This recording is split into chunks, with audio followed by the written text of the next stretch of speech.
Who is in my temple? Who is in my temple?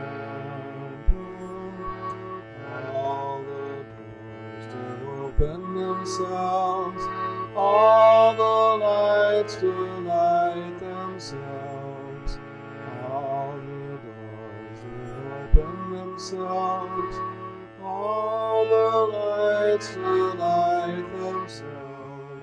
Darkness like a dark bird flies away, oh flies away.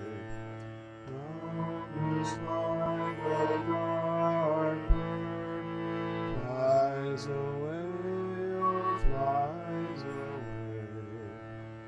Who is in my temple? Who is in my temple?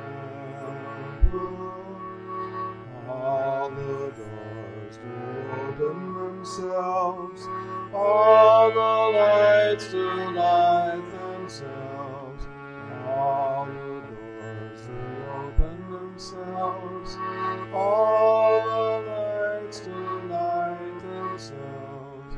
Darkness like a dark bird flies away, oh flies away. Darkness like a dark bird flies away, oh flies away. Who is in my temple? Who is in my temple? All the doors do open themselves, all the lights do light themselves, all the doors do open themselves, all the lights do light themselves. Darkness like a dark bird flies away, oh flies away. Darkness like a dark bird flies away, oh flies away.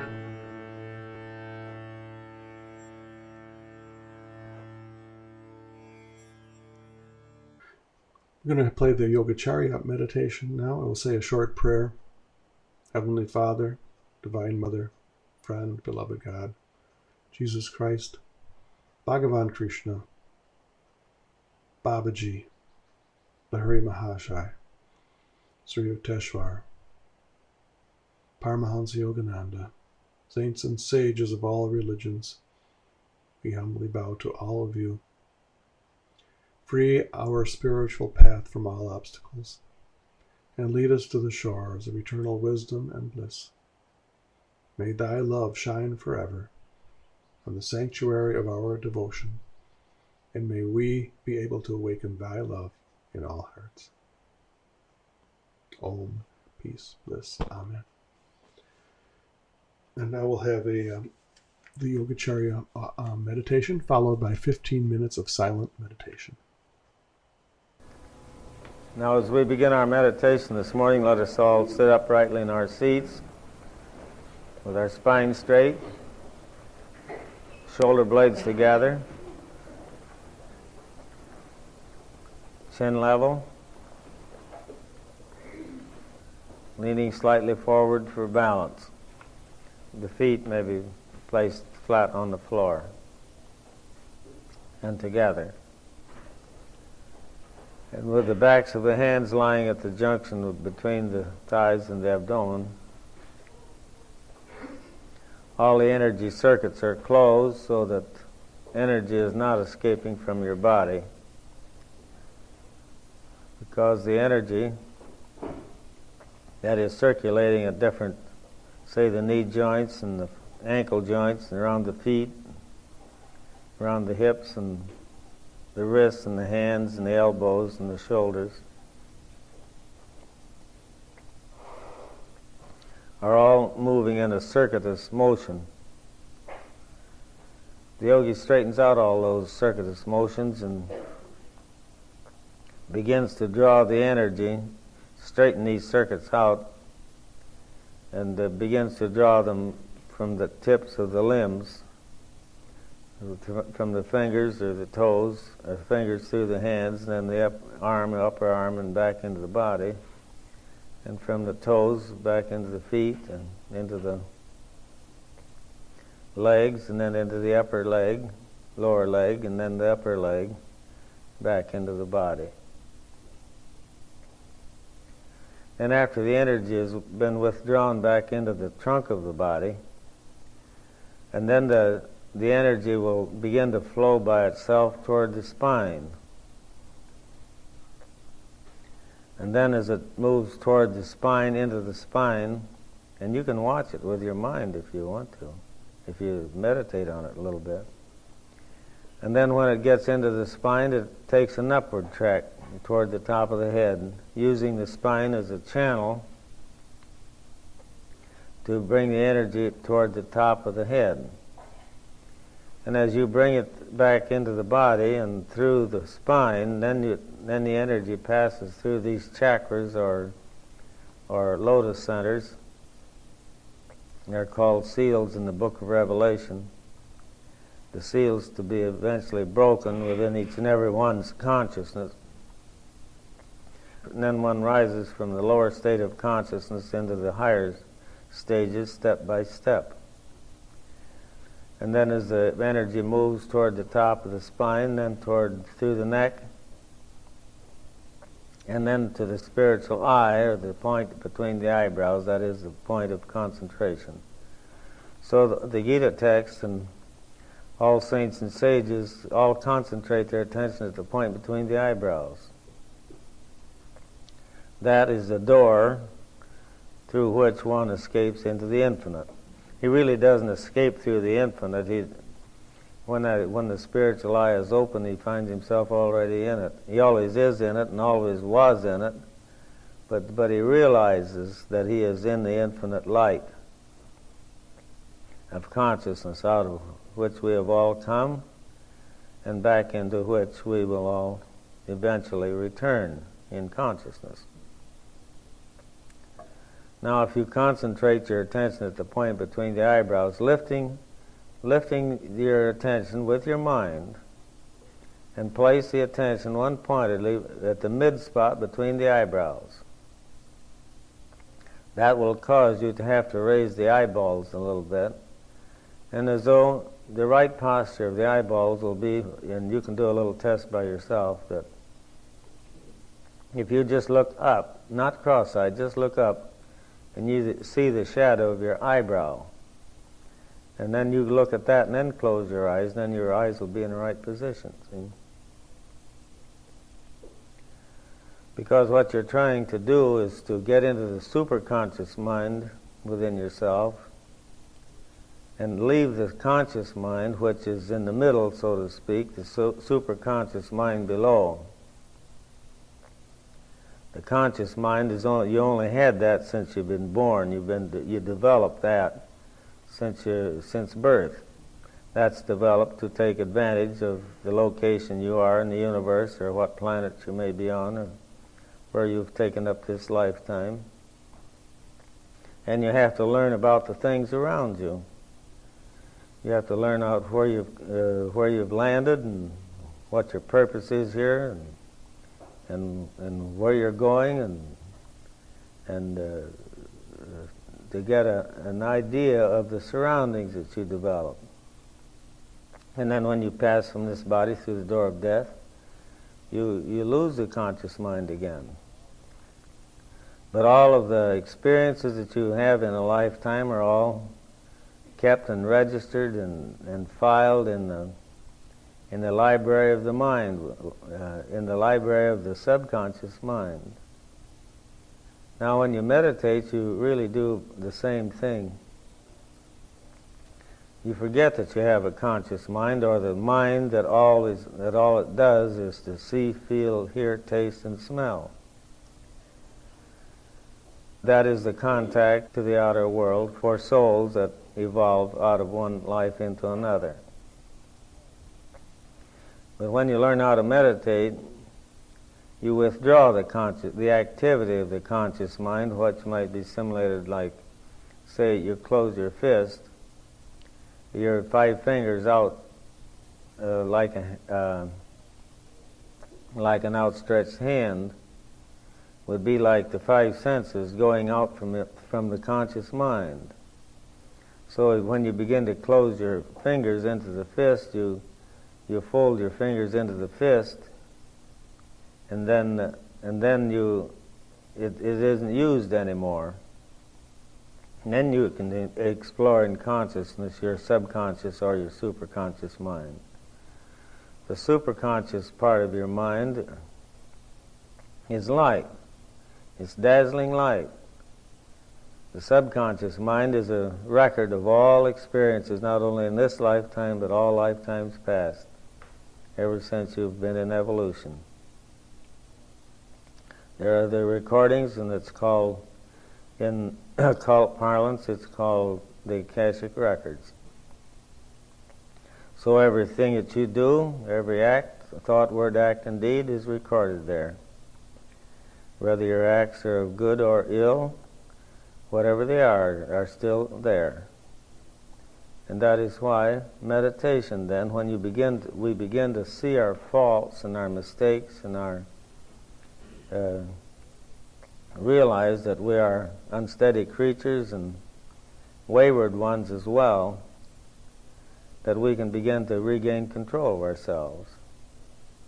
So the wise men, or those that have put effort into this scientific approach to God,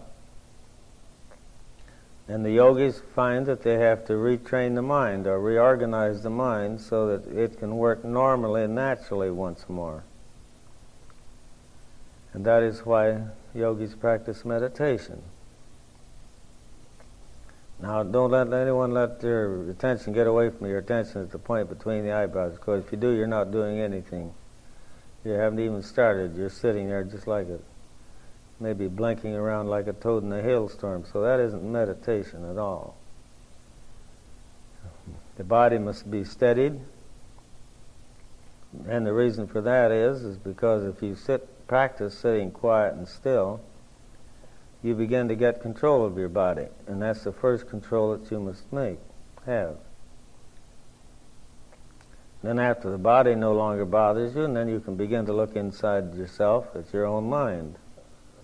What you're thinking about and what it takes up all of the time of your conscious thinking. Now, in order to fold the fingers of the 5 senses, the energy that outflows through these senses are attached to objects, outward objects, or outward interests, or whatever the interest may be, or whatever the attachment may be, millions of them. The science of meditation is to learn how to detach one's attention from objects of the senses. So if you get quiet and still enough, the function of the senses become weak. And after a while, they will just say, like they just go into a state of inactivity. And when you do that, then the mind is slowed down because the mind is busy with its thoughts and ideas. And thoughts and ideas must be eliminated from the mind, otherwise there's no contact with the indwelling presence. When one meditates, if he ceases to create desires, if one has desires, his mind has to think thoughts and ideas how to produce the desires, the fulfillment of a desire. So if we learn how to not desire or wish for anything or be attached from anything, and then naturally it can be seen that there'd be no thoughts disturbing the mind. It is the thoughts that disturb the mind, keeps it in a restless condition, and that's what produces the darkness that we see when we close our eyes. So if you're free from desire, naturally you would have no thoughts, and then your mind could become quiet and still and be like a mirror. And then the infinite consciousness could place before the mirror of the mind something that might be of highly interesting and real value to you. You wouldn't have to do so many worries and fears and frets to accomplish something if you can see the answer in your own self, or let the infinite consciousness show you the answer, or speak it to you, or you see it, or there are many ways it can happen that you can be sure that there is an indwelling presence that is ready to guide and direct you after you contact God in meditation. It's a science for the new age. The human race is very young in its present stage. In evolution, it's very young. It has to be taught now how to have conscious communion with the indwelling presence. This Lord within you, in ancient times or 2,000 years ago, the name Lord, L-O-R-D, meant the mind. Like in Buddhism, Buddha is the idea of the superconscious mind. Buddhi is the intellect. So Lord and God and Lord God and all of those, the same thing as you say in Buddhism. If you say Buddha or Buddhi, we have a mind, but we have also the different aspects of the mind, the subconscious, conscious, and superconscious aspect of the mind. So don't be confused when you read the ancient scripts that use other terminologies that may confuse you or something like that. And always remember that this birth of Christ in the manger at Bethlehem is your own body. And Christ will be born in the cradle of your own consciousness when your mind is quiet and still and you come into the light. When you see the light within yourself, that is the birth of that symbolizes the birth of the Christ consciousness within you. And when you become quiet and still within, many things can come to you, millions of things, infinite number, and they'll all be helpful or directive, or there'll be something that will be highly rewarding for you if you'll take what we're talking about right now seriously. And you'll find that what we're doing now, the scope of this idea is throughout consciousness, throughout the world, and the sub-worlds, and as well as the upper worlds. More in the upper worlds because many people are not too conscious of it in this world. As we pass through the 14 worlds that we are striving to get through, we're now in the 6th, and want to get into the 7th. Or the 4th, I'm sorry. And the 3rd, and trying to get into the 4th, so that's about the middle ways of our human evolutionary effort. Even when we get our spiritual eye open and we can see into the light, we still are just now beginning the homeward trek toward the ultimate realization of God.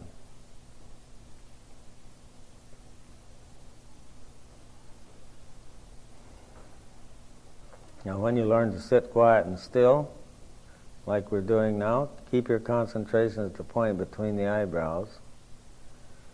And you don't need to philosophize all the things that I've done or other things, but learn how to get quiet and still with yourself, and all the real answers will come to you. Then you will grow in increasing awareness. Your spiritual natures will be developed. Your looks will change. Your behavior will change. Everything will change. Not that somebody does it to you, says you have to, because you don't have to do anything. But if you want to do the best for yourself, you better look into it and see what there is to it. Read good books on yoga, or of the yogis, or of the great saints and sages.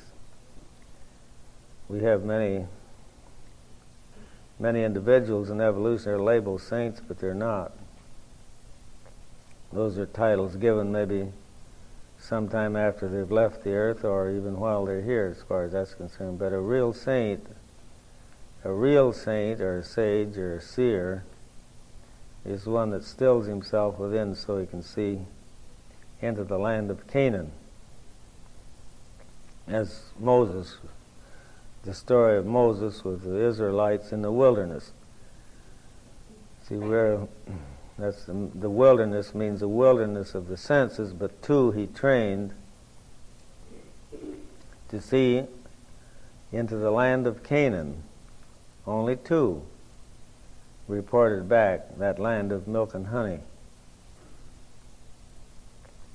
Well, Moses' mind must have been working pretty good when he had a vision that he had to get his Israelites across the Red Sea, that place at the Red Sea, escaping from Pharaoh. He did that, but it turned out his vision proved true because a westerly wind took the tide. That's when the tide was going out, and it exposed the sandbar. And Moses saw that in his meditation. He'd never been there before. And he had to hurry. He didn't have time. By the time he had his vision, when he was meditating, everyone stood up to eat their breakfast in order to hurry to get to this place that he saw. And when he got there, they walked across dry shod.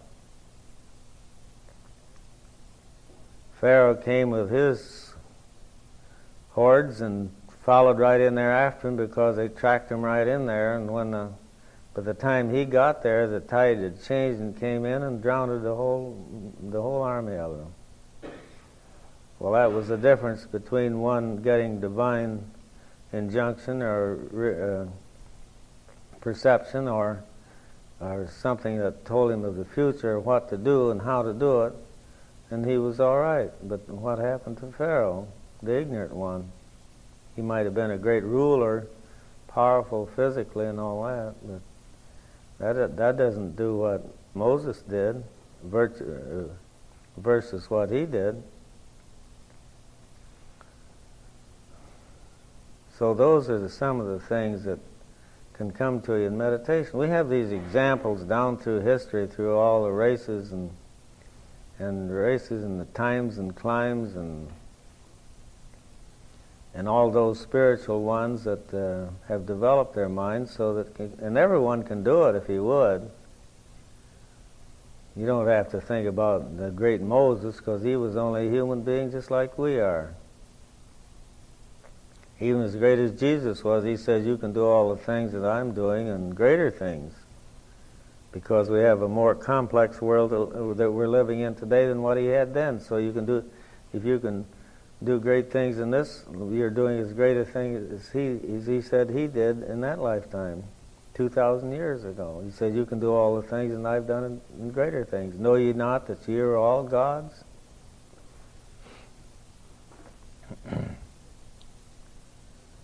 Yoga has an explanation for every human need. Doesn't make any difference whether it's physical, mental, or spiritual. There's an answer in yoga for every question, for every problem. Your time will be well spent if you follow the science of yoga. It has the answer for all human dilemma.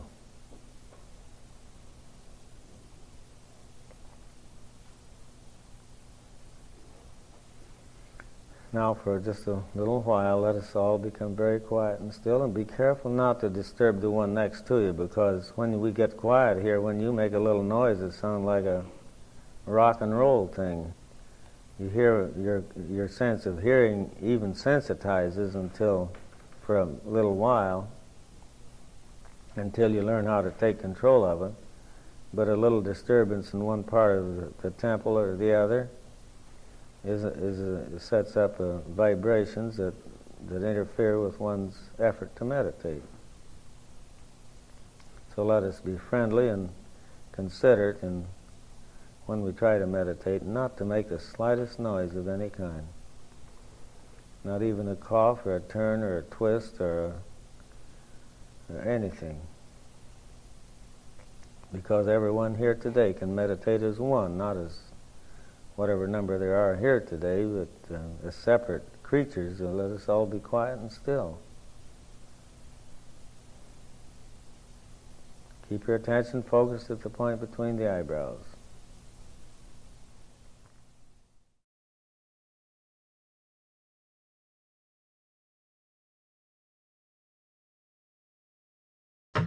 And now we'll have a closing prayer and chant.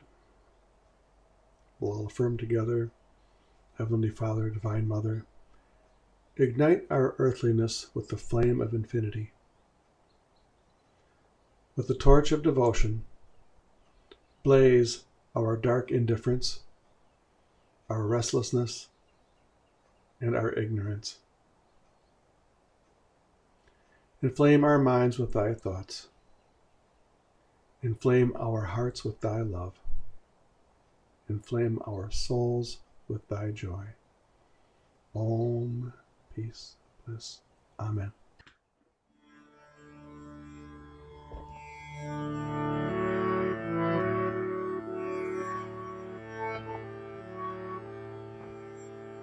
Namo Namaste Saraswati Punascha Bhuyopi Namo Namaste Nama Prasiddhatha Prishtataste Namostute Sarvata Deva